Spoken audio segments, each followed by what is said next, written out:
श्री राधा रानी के चरणों में नमन। बोलो लाडली लाल की जय। देखो प्यारे, आज जिस विषय पर हम चर्चा करने जा रहे हैं वो कोई कहानी नहीं है, वो तुम्हारे मेरे और इस संसार के हर एक जीव के जीवन का सबसे बड़ा सत्य है, जिसे हम हर पल भूलने की कोशिश करते हैं। और वो सत्य है मृत्यु।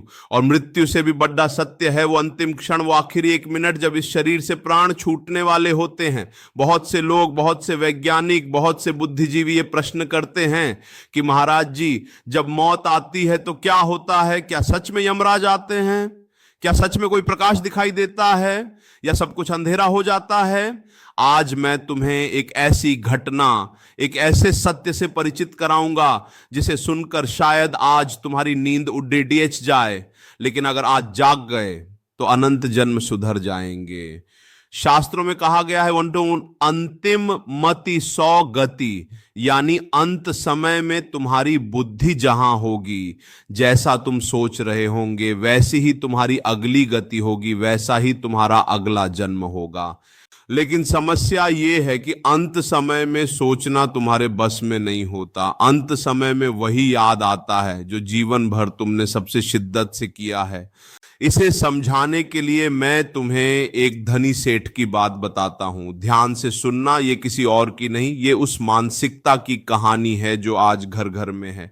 एक नगर में एक बहुत बड़ा सेठ रहता था, नाम था दीनानाथ। नाम तो दीनानाथ था, यानी दिनों के नाथ भगवान का नाम, लेकिन स्वभाव से वो बिल्कुल विपरीत था। उसके पास अपार संपत्ति थी, मिलें थी, फैक्ट्रियां थी, नौकर चाकर थे, समाज में उसका बड़ा नाम था। लेकिन दीनानाथ घोर नास्तिक था। नास्तिक होने में बुराई नहीं है, लेकिन वो अहंकारी था। उसे लगता था कि ये जो भी धन दौलत है ये मेरी मेहनत का नतीजा है, इसमें किसी भगवान, किसी कर्म या किसी भाग्य का कोई लेना देना नहीं है। जब भी कोई संत महात्मा उसके पास भिक्षा के लिए आते या कोई सत्संग की बात करता तो वो हंसकर टाल देता और कहता, अरे छोड़ो ये सब पाखंड, ये सब कमजोर लोगों का सहारा है। मेरे पास पैसा है, मैं जो चाहे खरीद सकता हूं, यहां तक कि मैं अपनी उम्र भी खरीद सकता हूं, अच्छे से अच्छे डॉक्टर बुला सकता हूं। दीनानाथ का पूरा जीवन धन बटोरने में और दूसरों को नीचा दिखाने में बीता। उसे याद भी नहीं था कि उसने अपने व्यापार को बढ़ाने के लिए कितने झूठ बोले, कितनी जमीनों पर अवैध कब्जा किया, कितने गरीबों की आह ली। एक बार की बात है, दीनानाथ अपनी एक नई फैक्ट्री बनवा रहा था। उस जमीन पर एक बूढ़ी विधवा की छोटी सी झोपड़ी थी। वो माई वहां वर्षों से रह रही थी। दीनानाथ के आदमियों ने उसे डराया, धमकाया, लेकिन वो नहीं हटी। अंत में दीनानाथ खुद गया और उस बूढ़ी माई के सामने खद्दे होकर बोला, हटा ले अपनी ये गंदगी यहां से, मुझे यहां महल खद्दा करना है। वो माई उसके पैरों में गिर गई, रोई, गिड्डिड कि बेटा, मेरा और कोई सहारा नहीं है, मेरे अंधेरे जीवन का यही एक कोना है, इसे मत उजाड़। डिड। लेकिन दीनानाथ को दया नहीं आई, उसे तो बस अपना मुनाफा दिख रहा था। उसने उस झोपड़ी को तुधवा दिया और वो माई उसी मलबे के पास रोती रही। और उसने रोते हुए आसमान की तरफ देखकर बस इतना कहा था, तेरा न्याय तू ही करना मेरे मालिक। दीनानाथ ने उस आवाज को अनसुना कर दिया और अपनी गाड़ी में बैठकर चला गया। समय बीतता गया, दीनानाथ और अमीर होता गया। उसे लगा कि वो जीत गया है। लेकिन प्यारे, इस संसार का एक नियम है, यहां हर क्रिया की प्रतिक्रिया होती है, हर कर्म का एक फल पकता है, और वो फल तभी सामने आता है जब उसे भोगने का वक्त आता है। दीनानाथ अब बूढ़ा हो चला था, शरीर जवाब देने लगा था। जिन पैसों पर उसे गुमान था वो पैसे अब तिजोरी में धरे रह गए, क्योंकि उसका शरीर उन पैसों से खरीदी गई दवाइयों को स्वीकार नहीं कर रहा था। बड़े बड़े डॉक्टर आए, सबने हाथ खड्डे कर दिए। डॉक्टर ने उसके बेटों से कह दिया, अब इनके पास ज्यादा समय नहीं है, शायद कुछ घंटे या कुछ मिनट।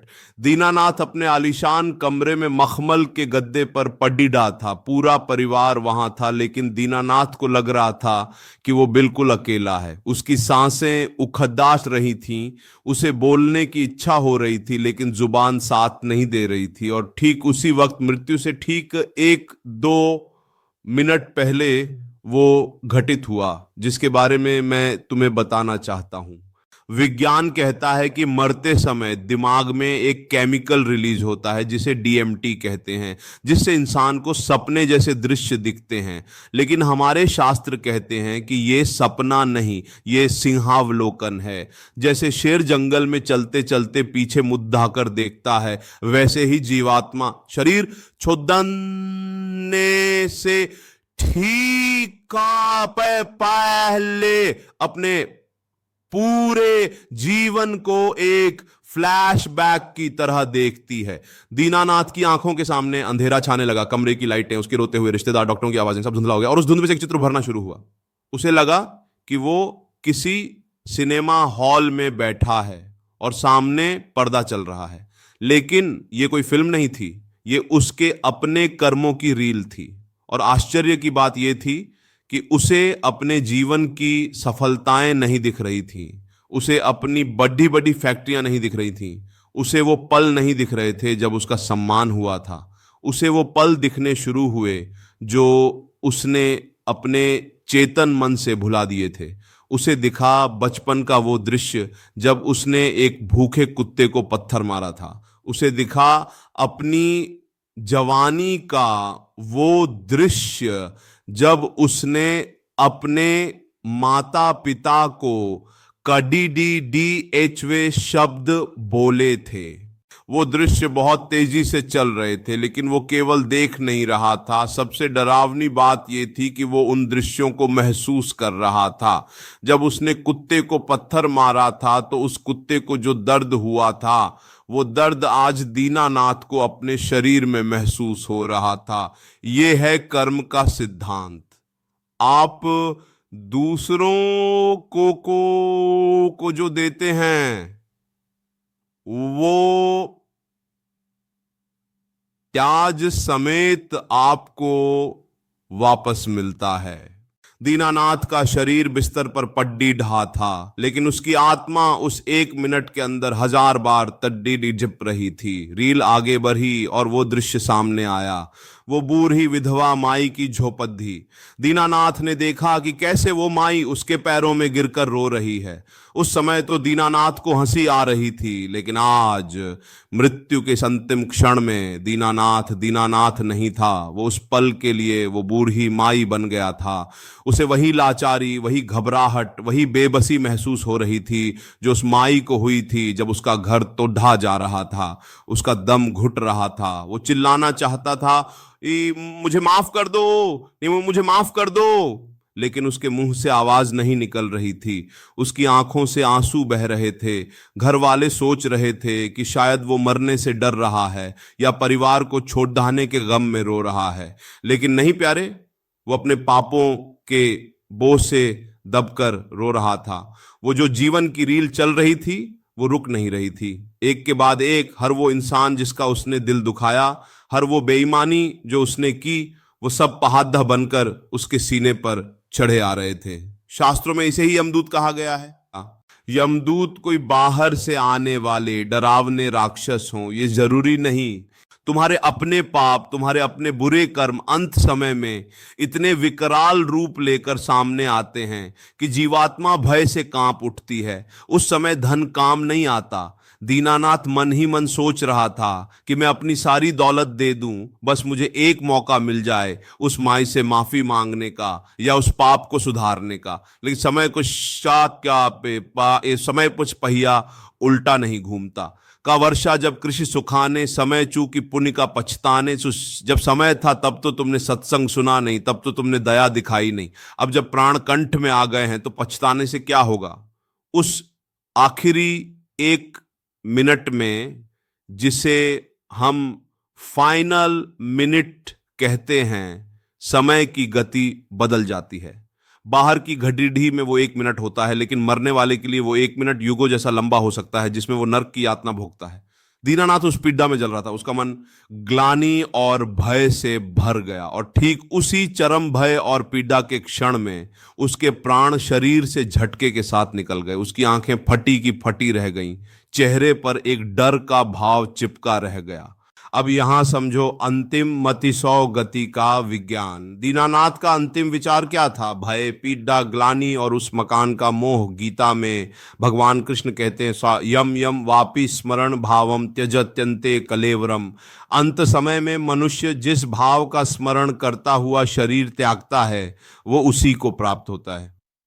दीनानाथ के मन में अंत समय में कोई भगवान का नाम नहीं था, कोई शांति नहीं थी, केवल अपने पापों का दर्शन था। इसलिए उसकी गति क्या हुई होगी? निश्चित रूप से उसे अपने कर्मों का फल भोगने के लिए वैसी ही योनियों में जाना पड़ देगा जहां उसे वो पीडदाहा सहनी पद्ददेहे जो उसने दूसरों को दी।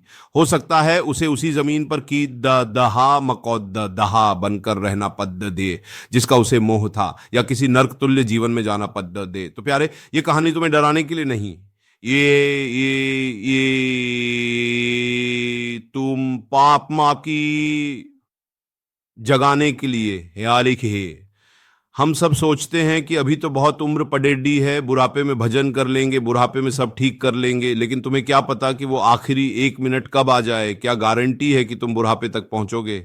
और अगर पहुंच भी गए तो क्या गारंटी है कि उस समय तुम्हारा दिमाग सही काम करेगा? दीनानाथ की तरह अगर अंत समय में वाणी चली गई या कोमा में चले गए तो राम कैसे बोलोगे? और सबसे बड़ी बात, जीवन भर जिसका अभ्यास किया है अंत में वही याद आता है। अगर जीवन भर दुकान दुकान, पैसा पैसा, निंदा चुगली का अभ्यास किया है तो मरते समय राधा नाम जुबान पर नहीं आएगा। मरते समय भी यही याद आएगा कि तिजोरी की चाबी कहाँ है, या फलाने ने मेरे पैसे नहीं लौटाए। जिसने जीवन भर किसी का दिल दुखाया है, अंत समय में वो सारे दृश्य उसे घेर लेंगे। तुम भाग नहीं पाओगे उस समय। कोई वकील, कोई जज, कोई रिश्वत नहीं चलेगी। वहां तो सीधा हिसाब है, जो बोया है वही काटना पड़ेगा। इसीलिए मैं तुमसे बार बार कहता हूं, हाथ जोड़कर कहता हूं, सुधर जाओ, अभी समय है। अगर तुमसे कोई पाप हुआ है, किसी का दिल दुखाया है, तो आज ही, अभी, इसी वक्त उनसे माफी मांग लो। अपने अहंकार को छोटा कर लो। अगर वो व्यक्ति अब इस दुनिया में नहीं है तो ठाकुर जी के सामने बैठकर एकांत में रोकर उनसे माफी मांग लो, प्रायश्चित कर लो। क्योंकि ये जो चित्रगुप्त का कैमरा है ना, जो तुम्हारे भीतर ही लगा है, ये हर पल रिकॉर्डिंग कर रहा है। इसे तुम डिलीट नहीं कर सकते। इसे केवल आंसुओं से और हरि नाम से धोया जा सकता है। अब प्रश्न ये है कि हम उस आखिरी मिनट को कैसे सुधारें। उस 1 मिनट में हमें यमदूत नहीं बल्कि मेरे बांके बिहारी, मेरी लाडली जू दिखाई दें। इसके लिए क्या करें? इसका एक ही उपाय है, अभ्यास, नाम का अभ्यास। जैसे एक छात्र साल भर पढ़ाई करता है ताकि 3 घंटे की परीक्षा में लिख सके, वैसे ही हमें जीवन भर नाम जप करना होगा ताकि मृत्यु के उस एक क्षण की परीक्षा में हम पास हो सकें। अगर तुम चलते फिरते, उठते बैठते राधा राधा, कृष्ण कृष्ण या जो भी तुम्हारे इष्ट हैं उनका नाम लेने की आदत डाल लोगे तो तुम्हारे अवचेतन मन सब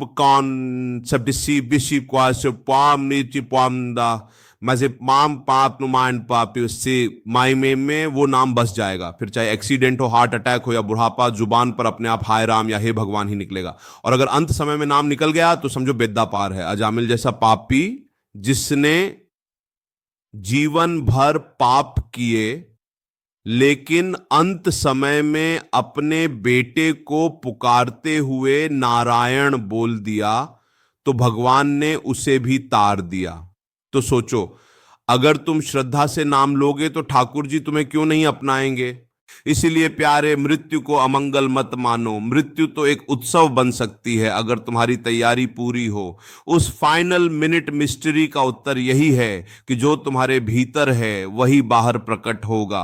अगर भीतर कूढ़ा करकट, बैर, ईर्ष्या और पाप भरा है तो अंत समय में वही डरावने रूप लेकर सामने आएगा। और अगर भीतर प्रेम, करुणा और राधा नाम का अमृत भरा है तो अंत समय में तुम्हें यमदूत नहीं, साक्षात प्रिया प्रियतम राधा कृष्ण लेने आएंगे। तुम्हें ऐसा लगेगा जैसे तुम किसी गहरी नींद से जागकर अपने असली घर जा रहे हो। वो आखिरी 1 मिनट खौफ का नहीं, परम आनंद का क्षण बन जाएगा।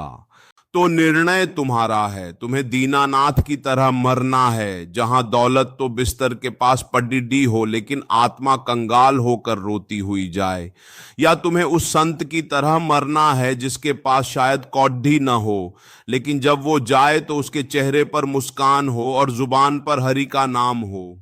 मेरी बात को गांठ बांध लो। आज रात जब सोने जाओ तो एक बार सोचना कि अगर आज की रात मेरी आखिरी रात हो तो क्या मैं तैयार हूं? अगर जवाब नहीं मिले तो उठकर बैठ जाना और माला लेकर नाम जपना शुरू कर देना। किसी का दिल दुखाया हो तो फोन करके माफी मांग लेना। बोझ लेकर मत सोना और बोझ लेकर मत मरना। जीवन बहुत अनमोल है, इसे कौडियों के भाव मत गंवाओ। ये सांसें जो चल रही हैं ये किराए की हैं, मालिक कभी भी खाली करवा सकता है। उससे पहले कि वो नोटिस आए अपना हिसाब चुकता कर लो।